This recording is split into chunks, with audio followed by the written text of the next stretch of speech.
Could Michael Jordan guard LeBron James? According to the 3 opinions I have from Quora.com, where someone asked the question, Stephen Clark said, no. That's not a slight on Michael Jordan at all, just an honest assessment of his strengths as a defender. MJ's strengths as a defender are in guarding smaller players that he could physically overwhelm, and larger players that weren't strong ball handlers.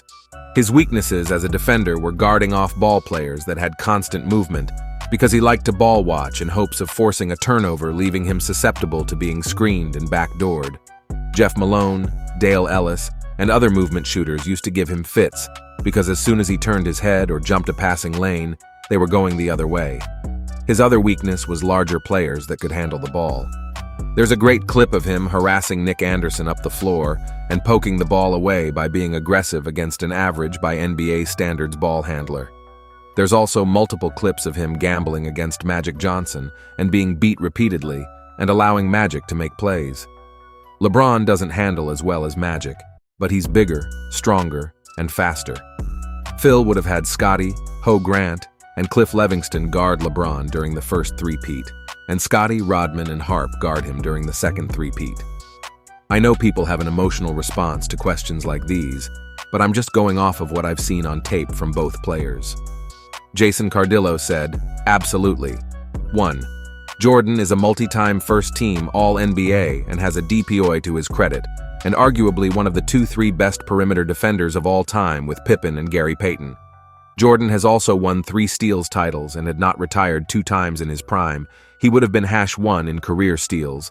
Caveat, many of these come from sitting in passing lanes as opposed to one defense, but I am describing his overall defensive prowess, and would have the record for blocks for a guard. 2. Despite being 2-3 inches taller and 50 pounds heavier, LeBron has practically zero post game, which limits the size disparity, which would be his biggest advantage. Sometimes he uses a fadeaway in the post, but it is not nearly as prolific a shooter as, say, a Jordan or a Kobe, and this is seen in how sparingly he goes to this shot. In fact, his entire offensive repertoire in general is limited. He spots and shoots, or he lowers his shoulder and heads to the basket. As Dennis Rodman said, it's easy to guard LeBron because he doesn't have very many moves. Compare that to Jordan, who can hurt you in many more ways. Layup package, finish at the rim, post-up player, fadeaway, spot-up shooter. This isn't to say that LeBron isn't a good scorer. He's just not a versatile scorer as some of the best in the game. This does not mean Jordan would shut him down every time. Great scorers will get theirs, but Jordan is capable of stopping LeBron as well. Brock Jensen said, not as well as everyone believes he could.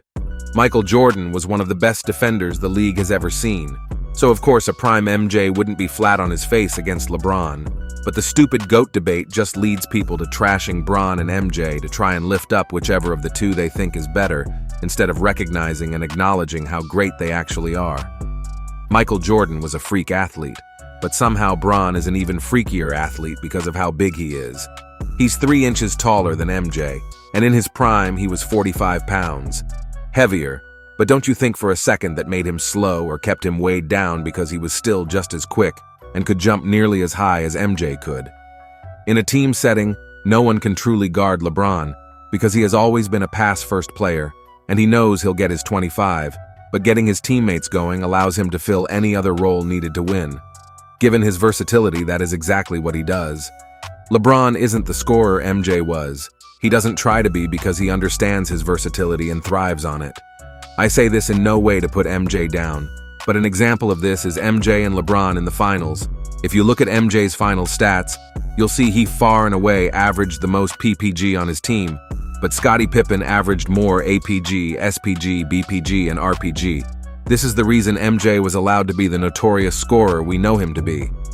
LeBron understands his versatility, and he uses that to his advantage instead of scoring as much as he can.